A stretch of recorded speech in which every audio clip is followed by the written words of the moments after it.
ভাইদের প্রতি আমার অন্তরের ভালোবাসা দাও। কলার ব্যাটারি পালা না কাল বাজে লাইন মারছি এই লাইন মাইসে ঠার বাইতেছে। এখন আপনারা মাফ করবা, আমি দুই চারটা কথা কইলাই। আমরা উরু আলো লেখাপড়া করছি না, এই লেখাপড়ার মর্যাদা বুঝি না। এখন এটা টাইটেল কিনা আসমান সমান। এখন যার চুল পালা যে যেমনে পারে বইটা মারতেছেন, মারুন, আপনারা অসুবিধা নাই। শীতাইলেন না লেপের দরকার। চৈত মাসও যে বেড়ায় লেপ কাটটা ঘুমায়, বোঝা যায় জ্বর খারে হয়।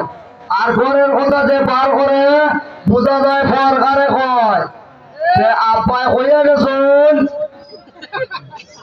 কই মাছ কেটে মজা গরম গরম হলে।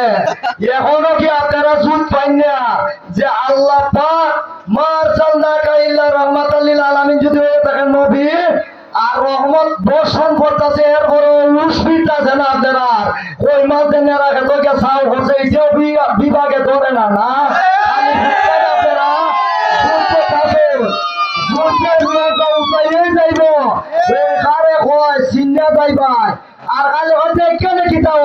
আমি ফজল মোল্লা গ্যারান্টি দিলাম, আমার বাড়ি আমরুদ বাজার।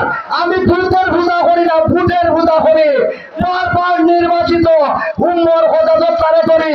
আমার আল্লাহ কয়, আমার আল্লাহ বারবার কয় পাগলা যে পথে আমি খোদা থাকি স্বয়ং সে পথে।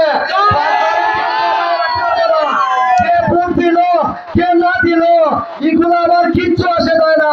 আমি পাগল আলাইসাল্লামের জবানের দাম আছে বেশি। লুৎফর চৌধুরী তুমি এলার কট্টর আওয়ামী লীগ আর আমি বিএনপির বারবার কয় মিটার বাড়তি। আমি দুল্লাখালের বাড়ি, আমার একটু রূপ পাইল না। আমি বিরাট বড় একটা টেটাস মাইরা দিচ্ছিলাম, বিশেষ ক্যাডারে দিতে পারতো না। যে টেটাসটা মারছিলাম সোনারগাঁড়ের বজ্রপাতের রাডার স্বয়ং একমাত্র তাইর চেয়ারম্যান। ওই কথা আমি ফজল মোল্লার মুখে মানাইছে, আমি বাপ সাথে হইছি না। আর এটারে ফুলকি মারতে গিয়া বুঝবো মুখ্যমন্ত্রীর সাথে আমারে সাহিত্য বলুন কিভাবে বলতেছেন। ওইটা জন তাইর চেয়ারম্যান মহোদয়ের ব্যাপারে ফজল মোল্লা সাহেব আমারে মুক্তির বান্ডারও বিলাই চকিদার চালাই দিছুন। এটা আইতো যাইতো না। আমি ফজল মোল্লা কই দিলাম, আল্লাহকে যারা ভয় করে নামাজ পড়ে রাসূলের পক্ষে থাকে। লুৎফর চৌধুরী এই দেশের গাতা গোতা সমান করতেছে এমন। আর এটা যদি ভোট চাই এমপি মন্ত্রী আইসন গেছুন চোখে পড়ছে না।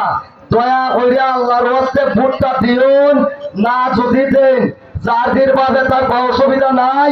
তবে রাজধানীর কুতুব আমি পেন্ডালে এটা বইজালাইমু 11টার ভিতরে ফুটকি কাটাইমু আর কয় মিশাত ঘুরাইমু আনজালাই হিসাব পাইমু কই মাছ পাস ইনশাআল্লাহ। বলা যে আমি বিদায় নিলাম।